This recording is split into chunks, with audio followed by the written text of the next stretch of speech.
Magandang araw, Lubowans. Narito na ang mga latest mula sa Bayan ng Lubo. Ito po ang Lubo Tanglaw TV News Update. Bukas na sa publiko ang Animal Bite Treatment Center na matatagpuan sa ating Lubo Rural Health Unit. Good news po para sa ating mga kababayan dahil bukas na sa ating Lubo Rural Health Unit ang Animal Bite Treatment Center. Dito po ay libre ang bakuna kontra rabies sakaling kayo makagat ng inyong alagang hayop at ito'y magbibigay serbisyo tuwing Martes at Biyernes ganap na ika-8 ng umaga hanggang 1:00 ng hapon. Narito si Municipal Health Officer Dr. Alec Caintinho para sa detalye. Ang Animal Bite and Treatment Center na naglalayon po ito na mabakunahan lahat po ng ating mga kababayan dito po sa Bayan ng Lubo na mabakunahan po ng anti-rabies.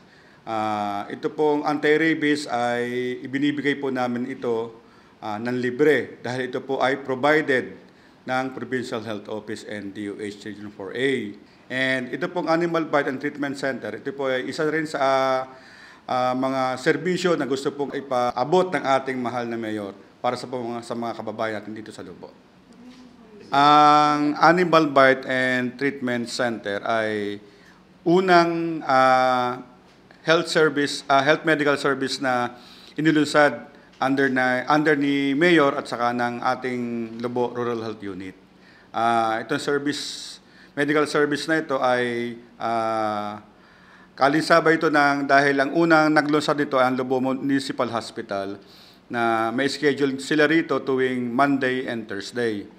Ang atin naman dito sa Lubo RHU para matulungan din natin ang mga mamamayan dito sa Lubo ay tuwing Martes at Biyernes tayo. Ito ay isa pa rin sa mga programang pangkalusugan ng ating butihing punong bayan, Mayor Lota Manalo. 300 sako ng libre at dekalidad na binhi ng palay naman ang pinamahagi ng Municipal Agriculture Office na nagmula sa DA PhilRice sa ilalim ng programang Rice Competitiveness Enhancement Fund o RCEF Seeds Program ng Department of Agriculture para sa mga magsasaka mula sa ating bayan. Ang pamamahagi ay pinangunahan ng ating punong bayan, Mayor Lota Manalo, kung saan ipinagkaloob sa 220 rehistradong magsasaka at may-ari ng lupang sakahan na ang hangad ay patuloy na makapagtanim ng palay. Inumpisahan na ang 12-day na Standard First Aid Basic Life Support Cardiopulmonary Resuscitation with AAD training para sa second batch ng mga lifeguards mula sa iba't ibang accommodation establishment sa Bayan ng Lubo. Dinaluhan ito ng 37 individual noong June 4 sa Emergency Operations Center. Ito po inorganisa ng Lubo Tourism Office katuwang ang Philippine Red Cross Batangas Chapter kung saan layuning mapangalagaan ang seguridad ng bawat turista at maging handa sa mga hindi inaasahang aksidente sa mga tourism accommodation establishment sa ating bayan. Nagsagawa naman ng pagsasanay na Filipino Brand of Service Excellence o FBSE ang Lubo Tourism Office katuwang ang DOT Region 4A Calabarzon noong June 5 sa Verde Alley Beach Resort sa Barangay Biga at kahapon at hanggang ngayong araw June 7 sa Serenidad Beach Resort sa Barangay Malabrigo.